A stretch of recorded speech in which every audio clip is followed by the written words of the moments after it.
داؤد علیہ السلام کی قوم بندر کیسے بنی؟ آسان زبان میں فل اسٹوری سنیں۔ شہر ایلام میں بنی اسرائیل آباد تھے۔ اللہ تعالیٰ نے انہیں ہر طریقے کی نعمتوں سے نوازا تھا۔ یہ لوگ سمندر کے کنارے رہتے تھے اور مچھلیوں کا شکار کرتے تھے۔ اللہ تعالیٰ نے انہیں حکم دیا تھا کہ ہفتے کا دن مطلب سیٹرڈے عبادت کا خاص دن کر دیں، اس دن شکار نہ کریں۔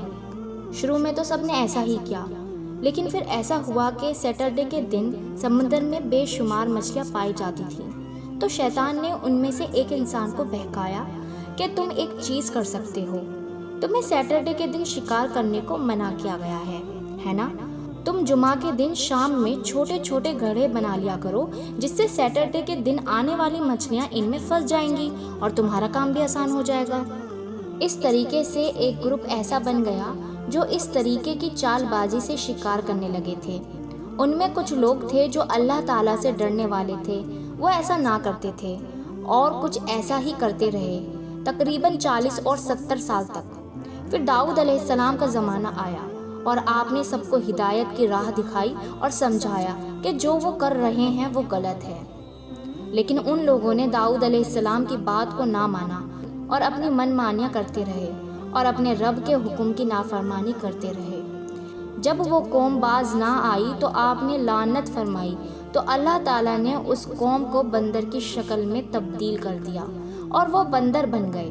کہا جاتا ہے کہ نوجوان عمر والے بندروں کی شکل میں بدل گئے اور بوڑھے لوگ خنزیر یعنی پگ کی شکل میں بدل گئے۔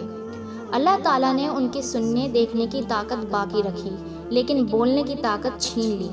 ان کے جسموں سے بدبو آنے لگی، وہ لوگ رونے لگے، تڑپنے لگے، اور پھر 3 دن کے اندر یہ اپنی پوری نسل کے ساتھ ہلاک ہو گئے۔ ان کی تعداد تقریباً 70,000 تھی۔ آج کی جنریشن کے پاس دنیا کا ایجوکیشن، دنیا کی معمولات بے شمار ہے، لیکن دین کا نالج بہت کم لوگوں کو دین کے بارے میں پتہ ہوتا ہے۔ So please must share this post with maximum Muslims. ہمارے گھر کے چھوٹے بچوں کو یہ واقعات سنائیے، انہیں دین اسلام کی حقیقت بتائیے۔ اس واقعے سے ہمیں معلوم ہوا کہ شریعت کو اپنے طریقے سے چلانے والوں کا کیا انجام ہوتا ہے۔ شریعت جس چیز کو منع کر دے اسے ہم اپنی چال بازی سے بدلنے کی کوشش کریں تو ہمارا انجام کیا ہو سکتا ہے؟ آپ قرآن کی روشنی میں اس کے جواب دیکھ لیجیے۔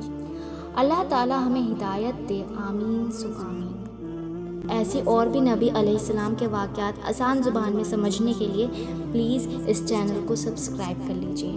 جزاک اللہ خیر۔